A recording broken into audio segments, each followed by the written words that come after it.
Shalom, salam sehat penuh sukacita.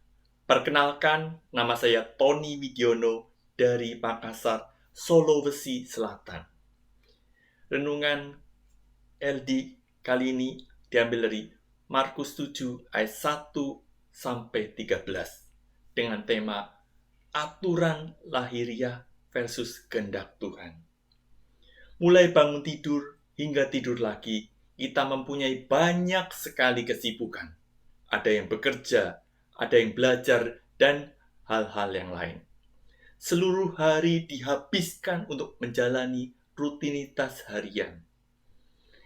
Kadang karena kesibukan itu tidak jarang menomorsekiankan atau bahkan melupakan hal yang utama, yakni itu relasi dengan Tuhan. Seringkali kehidupan doa dan kedekatan dengan Tuhan hanya sebagai sebuah rutinitas dan sekedar kewajiban saja. Manusia tidak pernah benar-benar memiliki relasi yang intim dengan Tuhan dan hanya menjalankan kewajiban yang telah ditentukan oleh gereja, sehingga semakin jauh dari Tuhan. Demikian juga yang disampaikan dalam Injil Markus ini. Yesus mengkritik orang-orang Farisi yang merasa dirinya sebagai kaum yang eksklusif, terpisah, dan telah menaati semua hukum Taurat. Di sini mereka mementingkan cover, yaitu tradisi yang dibuat oleh manusia, daripada isinya itu sendiri, yakni perintah Tuhan.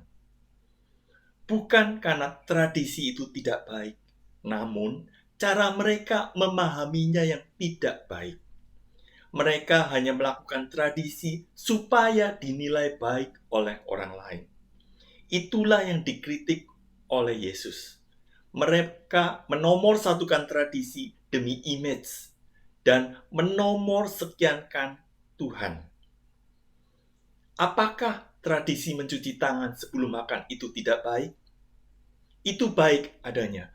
Bahkan saat pandemi seperti ini, bukan hanya mencuci tangan sebelum makan, tetapi sebelum masuk mall, kita tidak diperbolehkan apabila kita belum mencuci tangan. Betul? Karenanya Tuhan mengecam dan menegur mereka. Seperti dalam Markus 7 ayat 15 dikatakan, apapun dari luar yang masuk ke dalam seseorang tidak dapat menajiskannya. Tetapi apa yang keluar dari seorang, itulah yang menajiskannya.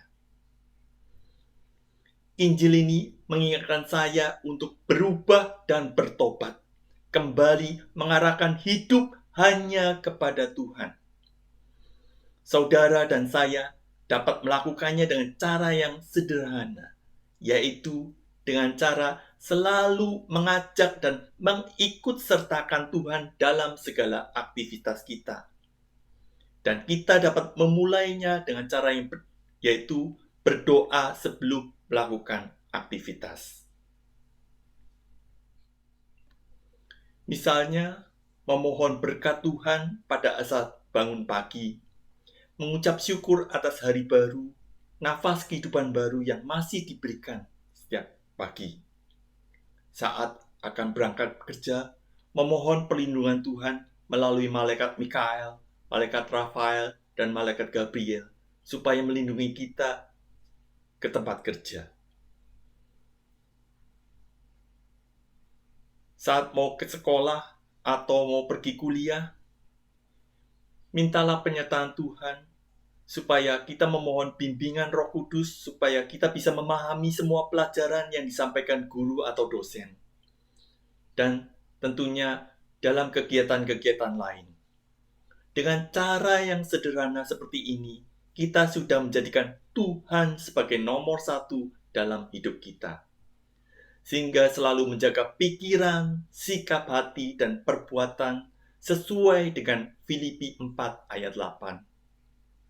Yang berkata, jadi akhirnya, saudara-saudara, semua yang benar, semua yang mulia, semua yang adil, semua yang suci, semua yang manis, semua yang sedap didengar, semua yang disebut kebajikan dan patut dipuji, pikirkanlah semua itu. Ada quote dari Santo Benedictus Abbas, jangan ada sesuatu yang diutamakan melebihi Kristus. Dalam setiap doa, mintalah supaya Tuhan selalu menyertai kami dalam segala rutinitas hidup kami, dan tinggallah dalam diri kami, sehingga kami bisa melihat Engkaulah satu-satunya harapan dan tujuan hidup kami. Berilah kami keberanian untuk menyebarkan dan mewujudkan perintah-Mu, meski kami banyak menghadapi tantangan dan hambatan. Tetapi kami yakin dan percaya Engkau selalu menyertai kami. Sebagai penutup ada pantun yang akan saya bagikan. Kura-kura ninja bernama Michelangelo dapat berpikir seperti manusia. Walau di leher tidak ada rosario, di hati selalu ada Dia.